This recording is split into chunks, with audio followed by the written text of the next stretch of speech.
akan menyampaikan berita yang berjudul COVID-19, Pemulihan Lingkungan dan Moral Lingkungan.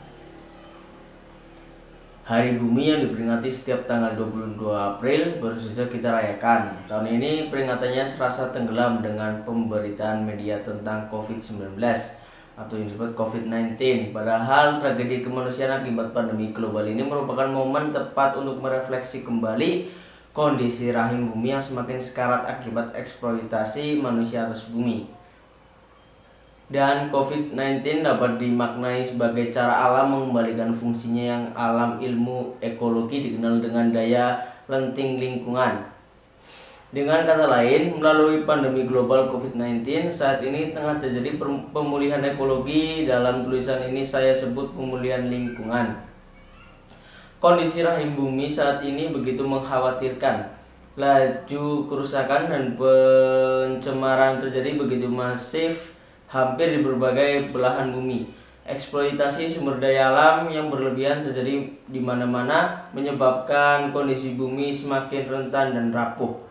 Pola pergantian musim yang tidak beraturan, intensitas bencana lingkungan semakin tinggi akibat banjir, longsor, kebakaran hutan, pencemaran air, udara, tanah akibat limbah industri atau kendaraan bermotor yang terjadi akhir-akhir ini adalah bukti nyata sebagai akibat dampak dari perubahan iklim.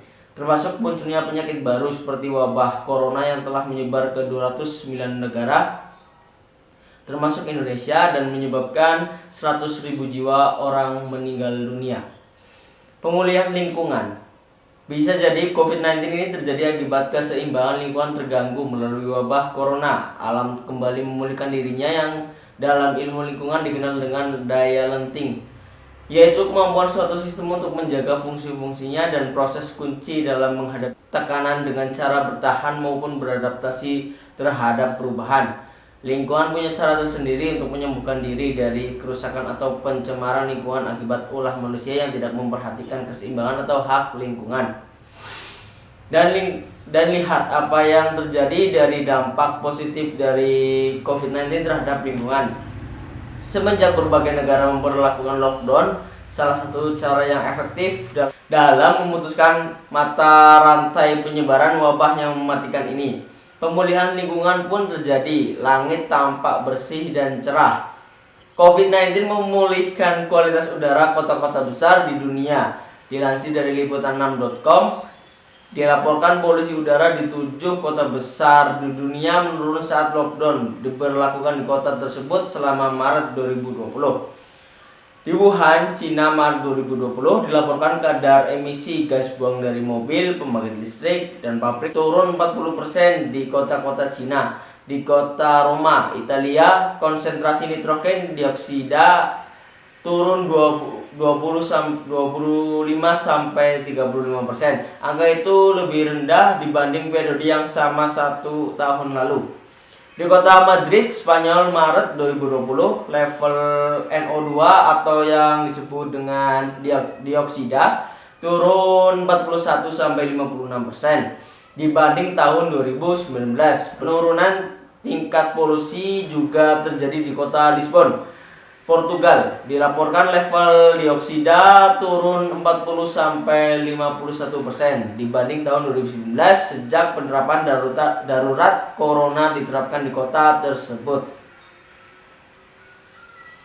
Sementara itu di New York, Amerika Serikat, kadar karbon monoksida terutama dari mobil berkurang 50% dibanding tahun sebelumnya. Di kota New Delhi, India, kondisi parameter PM2,5 partikel debu halus turun 71% dalam sepekan.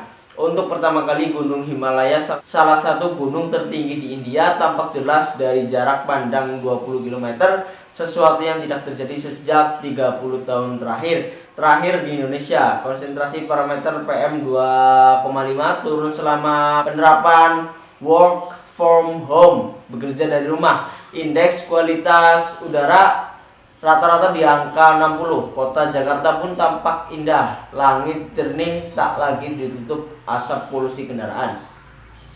Itu baru dari sisi pencemaran udara, belum lagi dampak positif lingkungan lainnya seperti menurunnya beban pencemaran air akibat limbah industri atau aktivitas lainnya yang menyebabkan banyak sungai menanggung beban pencemaran yang tinggi.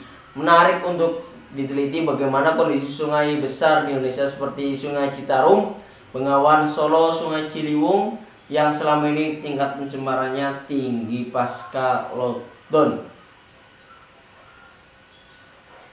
Pada titik ini, manusia didasarkan bagaimana wabah COVID-19 ini dapat menghentikan kesombongan dan keserakahan manusia atas lingkungan dengan cara berpikirnya yang antroposentris, manusia pusat dari segalanya. Adapun lingkungan tunduk pada keinginan manusia, lingkungan hanya dilihat sebagai alat atau sarana untuk memenuhi kebutuhan manusia.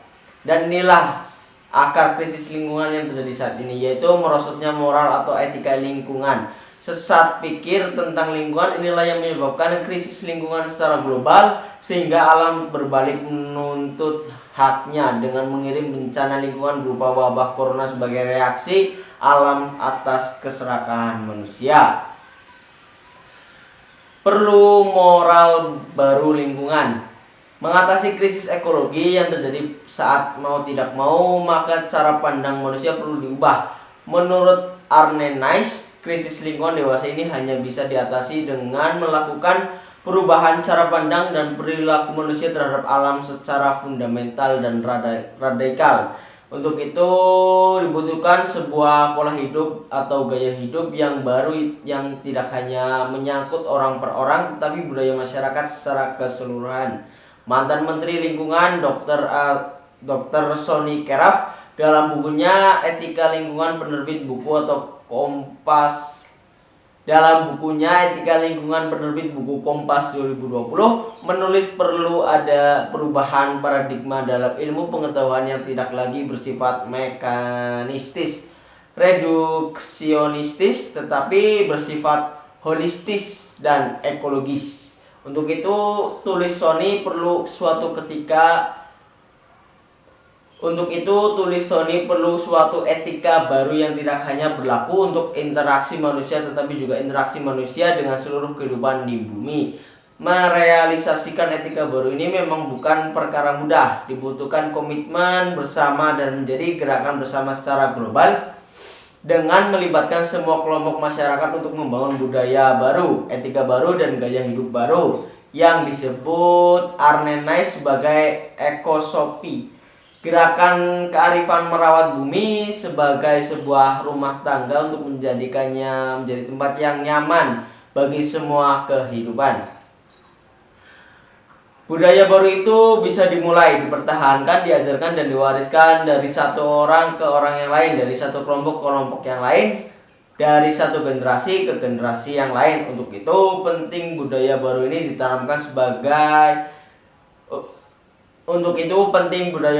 ditanamkan secara dini pada anak melalui pendidikan lingkungan secara formal maupun non formal. Dengan begitu lahir satu generasi baru dengan cara pandang yang baru tentang alam. COVID-19 mengajarkan kita banyak hal, tidak hanya soal iman. COVID-19 mengajarkan kita banyak hal, tidak hanya soal iman, perilaku hidup sehat, solidaritas, tapi juga bagaimana manusia menghargai lingkungan. Melalui COVID-19, lingkungan mengirim pesan agar manusia lebih peka, cerdas, dan bijak membaca tanda-tanda lingkungan. Mengutip Sonny Keraf bahwa krisis lingkungan adalah krisis kehidupan, sehingga menyelamatkan krisis lingkungan Mengutip Sonny Keraf bahwa krisis lingkungan adalah krisis kehidupan, sehingga menyelamatkan krisis lingkungan berarti menyelamatkan kehidupan di bumi ini. Mari kita rawat rahim bumi untuk kehidupan yang lebih bermartabat. Demikian berita yang bisa saya sampaikan. Wassalamualaikum warahmatullahi wabarakatuh.